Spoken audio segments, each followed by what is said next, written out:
பால் கோவா மாதிரி க்ரீமியாக.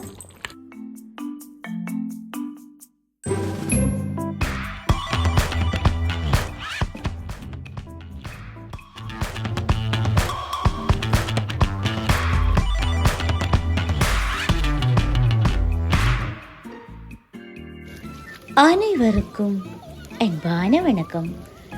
இன்று கிருஷ்ண ஜெயந்தி ஸ்பெஷலாக அவல் பாயாசம், அதோட இன்ஸ்டன்ட் வடை மிக்சர்லேருந்து நான் வடை செய்து காட்ட போகிறேன். அதுக்கு முதல்ல இங்கே பாருங்கள், இந்த கண்ணின் பிம்பங்கள் எல்லாம் எப்படி தண்ணீரில் விளையாடுதுன்னு சொல்லி பாருங்கள். இந்த கண்ணாக்குட்டிகள் எல்லாம் அவங்களுக்கு இந்த வெயிலுக்கு தண்ணியை கொண்டோடனே அவ்வளோ ஒரு ஆனந்தமாக இருக்குது. வாங்க இந்த ஆனந்த குத்த பார்த்து கொண்டே நாங்கள் ஜல பிரசாதம் செய்வோம். எம்டிஆர் பிராண்டோட இன்ஸ்டன்ட் வடை மிக்சர் தான் நான் வாங்கியிருக்கிறேன். இப்போ அவல் பாயாசத்துக்கு 3.5% ஃபேட் அல்லது 3.8% ஃபேட் உள்ள பால் எடுங்க. இது கொஞ்சம் ஃபேட்டுள்ள பாலாக தான் எடுக்க நீங்கள். இப்போ எனக்கு குட்டி ராத ஹெல்ப் பண்ண வந்திருக்கிறா. இதுக்குள்ளே சீரகம், மிளகு 2 மட்டும்தான் சேர்க்குறேன். இந்த வடை மாக்கலவையில் உப்பு சேர்த்துருக்குறாங்க, அதால் நீங்கள் உப்பு சேர்க்க தேவையில்லை. நான் எக்ஸ்ட்ரா கருவேப்பிலையும் சேர்த்து நகைச்சூட்டு பதத்து தண்ணி, அதாவது குழந்தை பிள்ளை கொடுக்குற அளவு தண்ணி, அதாவது இளஞ்சூட்டு தண்ணின்னு சொல்லுவாங்க, அந்த பதத்தில் உள்ள தண்ணியை தான் நான் விட்டு இதை குழைக்கிறேன். இந்த மாக்கலவையை நீங்கள் இட்லி மா பதத்தை விட கொஞ்சம் இறுக்கமாக குழைச்சி வச்சா காணும். ஆயிலும் இறுக்கமாக குழைச்சி வச்சிங்கன்னா உங்களுக்கு வடை ஹார்டாக, அதாவது கடினமாக வரும். இனி இந்த கலவையை ஒரு பக்கம் மூடி வச்சுட்டு நாங்கள் அவல் பாயசத்துக்கு ரெடி பண்ணுவோம்.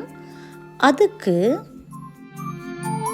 சட்டி சூடானதும் 2 டீஸ்பூன், அதாவது 2 தேக்கரண்டி நெய் விட்டு அதோட 1 தேக்கரண்டி பட்டரும் விட்டு இதில் நான் இந்த பாதாம், என்கிட்ட முந்திரியில் நீங்கள் முந்திரியும் சேர்த்துக்கொள்ளுங்க, ஏலக்காய், இந்த சுல்தானா ப்ளம்ஸ் எல்லாத்தையும் சேர்த்து வறுக்க போகிறேன்.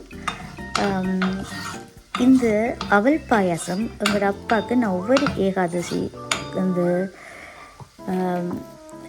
கிருஷ்ண ஜெயந்திக்கெல்லாம் நான் செய்து கொடுக்குறது பிரசாதமாக அப்பா வைப்பார், வச்சு சாமி கும்பிடுவார். ஒவ்வொரு ஏகாதசியும் அவர் இந்த அவல் பாயாசம் வச்சு தான் வணங்குவார். இந்த அவல் குபேரர் ஆக்கினதுண்டா பாருங்களேன். ஆனால் இந்த அவலை கொண்டு கிருஷ்ணருக்கு கொடுக்கத்தான் அவர் அதில் மகிழ்ந்து அவருக்கு எல்லா செல்வங்களையும் கொடுத்ததாக சொல்லுது. அதாவது குபேரரா பெரிய பணக்காரர் ஆக்கினர் சொல்லுவாங்க. அந்த இதில் இந்த பாயசம் வச்சு தான் அப்பா இந்த ஏகாதசி கிருஷ்ண ஜெயந்தியெல்லாம் வழிபடுவார். நான் தான் செய்து கொடுப்பேன். நாங்கள் ஊரில் இருக்கக்குள்ள இந்த அவல் பாயாசம் என்னத்தான் சொல்லுவார், நான் தான் செய்து கொடுக்க வேணும். ஆனால் நான் பிறக்க முதலே அந்த காலத்திலே எங்களோட ஊரில் எங்களோட அப்பாவுக்கு தான் லொட்டோ விழுந்தது.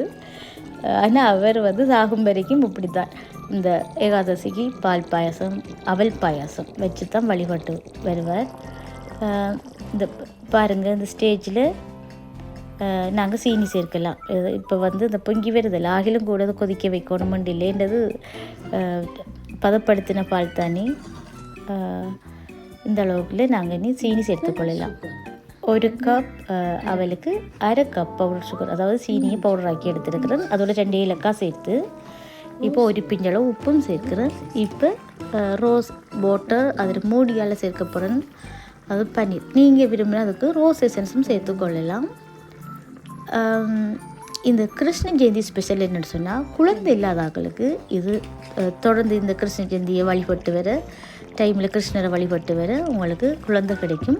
அடுத்தது இந்த குழந்தை கிருஷ்ணர் மீன ராசிக்காரர்களுக்கும் இந்த குழந்தை கிருஷ்ணரை வழிபடுறது மிகவும் நல்லதுன்னு சொல்லுவாங்க. பாயாசம் மணக்க ரெடி. இனி வடைக்கு வரலாம். கண்டிப்பாக ட்ரை பண்ணி பாருங்கள். இது எங்களோட முக்கிய நோக்கம் என்ன, கிருஷ்ணர் வீட்டுக்கு எங்களுக்கு நாங்கள் கேட்காமலே எங்களுக்குரிய வரங்களை அள்ளி தரணும். அப்போ நாங்கள் செய்கிற பிரசாதம் நல்ல டேஸ்ட்டாக, நல்ல மிகவும் சுவையாக அமிர்தம் போல இருக்க வேணும். ஓகே, மற்றது மிக மிக முக்கியம் சுத்தம். வாங்க இனி வடையை பார்க்கலாம். வடையை எப்படி 20 நிமிஷத்துக்கு பிறகு எடுத்திருக்கிறேன். எடுத்து நல்லா தட்டி ஓட்டை போட்டால் தான் வடை வேகம் உள்ளுக்குள்ளால். ஓட்டையை போட்டு 10 நிமிஷம் வரைக்கும் 2 பக்கம் திருப்பி போட்டு பொரிச்செடுக்கலாம்.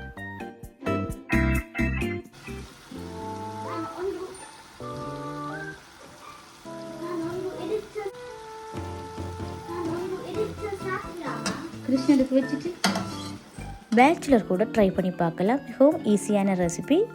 கண்டிப்பாக ட்ரை பண்ணி பாருங்கள். அனைவருக்கும் கிருஷ்ண ஜெயந்தி வாழ்த்துக்கள். நன்றியுடன் தீபா.